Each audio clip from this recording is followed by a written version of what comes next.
a murder, a masked ghost, and a cursed apartment in Surabaya.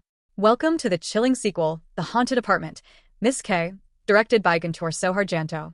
But here's the twist, it's basically the same movie as the first one. Character names changed. Locations shuffled. Plots slightly tweaked. But beat for beat, it's a replica. Still, we're diving deep. Because behind the recycled scares lies a story of betrayal, murder, and restless spirits crying out for justice. We begin with horror.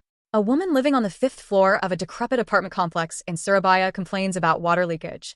Management shrugs it off, so she takes matters into her own hands. She ventures to the mysterious, sealed-off 6th floor. Inside apartment 610, she finds a woman and a child silently sitting at a bathtub. A ghost turns toward her and whispers, "For days." Sunset. Chills. She flees. But over the next 4 days, the paranormal activity ramps up until, just as foretold, she's horrifically mutilated at sunset on the 4th day. Her sister finds the body and goes mad from the shock. No fingerprints. No weapon. Just death. And that was only the beginning. Cut to Jakarta. Alma and her younger sister Mia are grieving the recent loss of their mother. Alma is struggling to run her failing cafe, and her boyfriend Rayyan urges her to move to Surabaya so he can help. Alma agrees and finds a job, guess where? Yep. The haunted apartment building. The same one where the mutilation just took place. Despite Rayyan's protests, Alma and Mia move in, unknowingly stepping into the trap set by the vengeful spirits that linger within. Soon enough, Alma starts to notice the signs. Water. Whispers. Shadows. Then, another complaint about leakage sends her back to that same sealed-off 6th floor. She sees the same ghost and receives the same haunting deadline. 4 days. Sunset. Rayyan returns immediately, desperate to protect Alma. He questions the apartment owners, Wulan and Ayman. Ayman claims the former residents of room 610 died in a car crash. But something's off. He keeps glancing nervously at Wulan. He's lying. And the truth? Much, much darker. Soon, Mia is attacked at dance class. Her teacher, Rini, has psychic abilities, and she sees it clearly. Mia is being followed by the spirits of a woman and child. Rini becomes an invaluable ally. She sends the group to meet Sukmo, a psychic, and later, a mask maker named Sugeng. Piece by piece, the truth unravels. The woman and child haunting the apartment weren't killed in a car crash.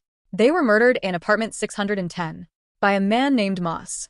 Sukmo explains, to fully connect with the spirits, they need a personal object tied to them in life. That object? A mask. Sugeng reveals the truth. The mask belonged to Jeng Kanthi, a young dancer and daughter of a wealthy woman, Kusuma Devi. Kanthi fell in love with Moss, a poor man. When she became pregnant, her mother disowned her. Kanthi left home, gave birth to a daughter named Karani, and started a new life. But Moss changed. The hardworking man she once loved became cold. When Kanthi caught him cheating, he murdered her and their daughter in cold blood. Mutilated. Hidden. Behind the wall of apartment 610. The killer? Moss, who now lives under a new name, Ayman. And the woman he cheated with? Wulan. When Alma and Rayyan try to expose the truth, Ayman and Wulan capture them. But they escape, take the mask to Sukmo, and the psychic finally sees the whole story. The vengeful ghosts weren't evil. They were victims, seeking justice. With the truth revealed, Alma and Rayyan smash through the walls of 610 and uncover the skeletal remains of Kanthi and Karani.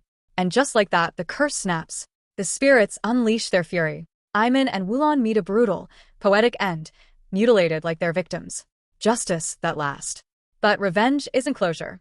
Kanthi and Karani's spirits linger still. Why? Because Kusuma Devi, Kanthi's own mother, hasn't forgiven her.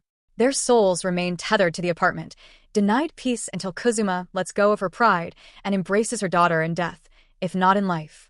Meanwhile, Alma and Rayyan, having faced death together, are finally free to build a future. And Mia? She learns the truth about their own father. His spirit, too, had been trapped by guilt and misunderstanding. Forgiveness becomes the only true key to freedom for the living and the dead. The Haunted Apartment. Miss K may lack originality, but it carries weight through emotion, trauma, and unresolved grief. Yes, it mirrors the first film, but it still makes us ask, what are the ghosts in our own lives waiting for? Justice? Closure? Or simply forgiveness? This haunting may be over, but the echoes still remain. Until next time, stay safe and check your ceiling for leaks.